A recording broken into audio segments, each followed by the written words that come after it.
सहारनपुर हमले को लेकर लगातार बातें हो रही है। मेरे साथ शहंशाह खान हैं जो वकील हैं, और क्या उसका लीगल पक्ष है, कितने लोगों पर केस दर्ज हुए हैं, दलित समाज पर कितने केस दर्ज हुए हैं, जो राजपूत समाज के लोग थे उन पर कितने केस दर्ज हुए हैं, पुलिस की क्या भूमिका है, उन्होंने वो लगातार इस पूरे मामले पर नज़र रखे हुए हैं और हर मामले की उनके पास तफ्तीश उन्होंने की और उनके पास हर मामले की का सबूत भी है।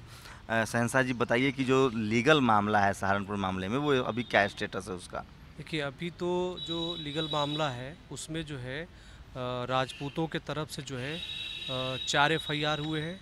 और ये सब बात कर रहे हैं आप जो 5 मई की घटना हुई है उसके बारे में? 5 मई की मैं बता रहा हूँ। मैं 5 मई की जो करीबन राजपूतों के तरफ से जो है 4 एफआईआर हुए हैं।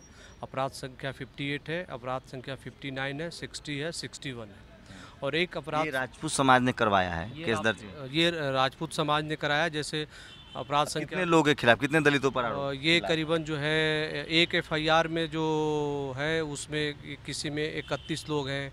एक जो एफआईआर 59 ब्रह्म सिंह जो सुमित के फादर है, जो सुमित जिसको बता रहे जिसका दम घुटने से मौत हुआ है, उस पर करीबन शब्बीरपुर गांव के शब्बीरपुर प्रधान है शिव कुमार, उनके भाई, उनके लड़के, 7 लोगों पे तरह के आरोप लगाए गए उस तरफ से? 302 का भी मामला है, मर्डर का भी आरोप लगाया गया। जी, उन्होंने जो है 302 और कितने दलितों पर 302 का आरोप लगाया? नियर अबाउट जो है ये मान के चलिए करीबन 200 दलितों पे जो है 302 और 307। 302 तो सिर्फ 7 लोगों पे है और 307 जो है वो कम से कम 200 दलितों पे। 307 मतलब क्या हुआ, अगर आप लोगों को समझाना चाहें तो? 307 का मतलब होता है हाफ मर्डर।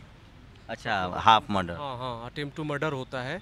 जैसे कि उसमें किसी के सर में मतलब ये दलितों पर इतने केस दर्ज हो गए? हाँ, ये दलितों पे केस दर्ज हुए, जबकि ये जो जो दलित जो राजपूत समाज के लोग हैं वो दलित के बस्तियों में गए थे, शब्बीरपुर गए थे।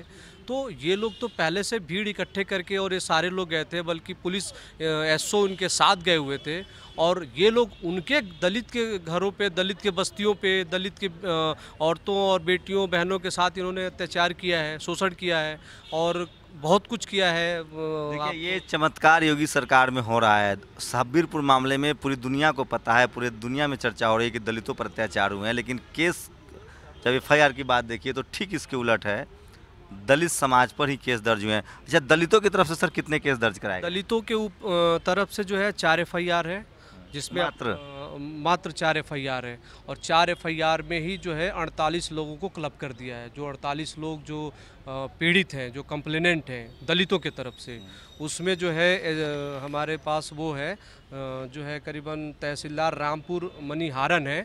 इन्होंने जो है ये लिखा है ग्राम शब्बीरपुर में ST/SC एक्ट में दर्ज मुकदमों के सापेक्ष पीड़ितों का आर्थिक सहायता हेतु उनके खातों का विवरण।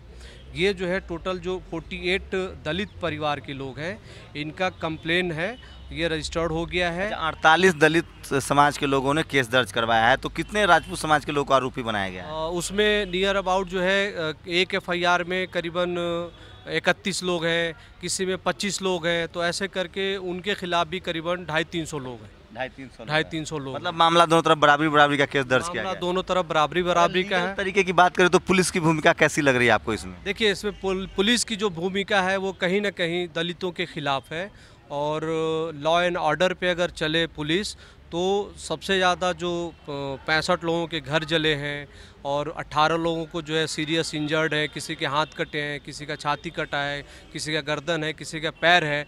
तो मेन तो दलितों के तरफ से एफआईआर पुलिस को रजिस्टर्ड करना चाहिए, दलितों के तरफ से राजपूतों पे कार्रवाई होना चाहिए। यहाँ उल्टा जो है राजपूतों के तरफ से पुलिस जो है दलितों पे एक्शन ले रही है। दलित समाज ने किस तरह के आरोप लगाए हैं उस तरफ SC/ST एक्ट के अलावा? ST एक्ट ये जो आपके जो एफआईआर है, जो दलित समाज के तरफ से जो एफआईआर लिखे गए हैं पुलिस ने, उसमें जो है सबसे जो संगीन अपराध है वो 395 डकैती है और बाकी SC/ST एक्ट है। और उधर से जो राजपूतों के तरफ से जो कंप्लेन लिखे गए हैं ST/SC दलितों के खिलाफ, उसमें 307 है और 302 है और 395 भी है। इन्वेस्टिगेशन के तौर पे आपको क्या लग रहा है, इसकी पूरी जब चार्जशीट फाइल होगी तो कहीं ना कहीं जानबूझकर केस को कमज़ोर करने की कोशिश हुई है ताकि इस तरह से केस दर्ज किया गया? ये जो है मेन देखिए, यहाँ पे मुझे जो लगता है कि जो ऑफिसर्स हैं, एसओ के बस की बात नहीं है। एसओ जब भी मुकदमा रजिस्टर्ड करता है तो कहीं ना कहीं CO से, SSP से टच में रहता है। तो मुझे ऐसा लगता है कि ये जो 5 तारीख का जो घटना है सुनियोजित तरीके से, जैसे शेर सिंह राणा चीफ गेस्ट थे जो फूलन देवी के मर्डर केस में थे और बाकायदे पैरोल पे छूटे थे, उनको बुलाना जाना, जो कि ऑलरेडी जो है वहाँ पे पहले से ही 14 तारीख से, जो 14 अप्रैल से जो है मामला वहाँ पे थोड़ा सा गरमाया हुआ था, तो इनको बुलाना नहीं था, परमिशन नहीं था, कुछ भी नहीं था। और उसके बाद ये लोग मीटिंग किए, मीटिंग के बाद सबके हाथों में तलवारें नंगी और ये लोग जा करके जो दलित बस्तियों के तरफ जो है बाकायदे डीजे बजाते हुए गए। सब जानते हैं। पुलिस की भूमिका पर आपको कुछ टिप्पणी करेंगे? पुलिस के भूमिका पे ये है कि पुलिस जो है ये जानबूझ के जो है ये दलितों पे एफआईआर की है ताकि जो है मजबूरन जो है दलित आगे चल करके कहीं ना कहीं बेबस होकर समझौता करें। चंद्रशेखर पर कुछ आरोप के बारे में जानकारी मिली है क्या? उसके ऊपर कुछ दर्ज किए हैं और जो भीम आर्मी के जो समर्थक हैं उनको जिस तरह से गिरफ्तार किया गया उसके बारे में कोई जानकारी है आपके पास? मेरे पास जो है, मैं वहाँ गया था, मैं उनसे एफआईआर की कॉपी मैंने मांगी कि जो 9 तारीख का घटना है चंद्रशेखर, भीम आर्मी के और भी जो लोग हैं, तो अभी तक उन्होंने मुझे एफआईआर की कॉपी मुहैया नहीं कराई है।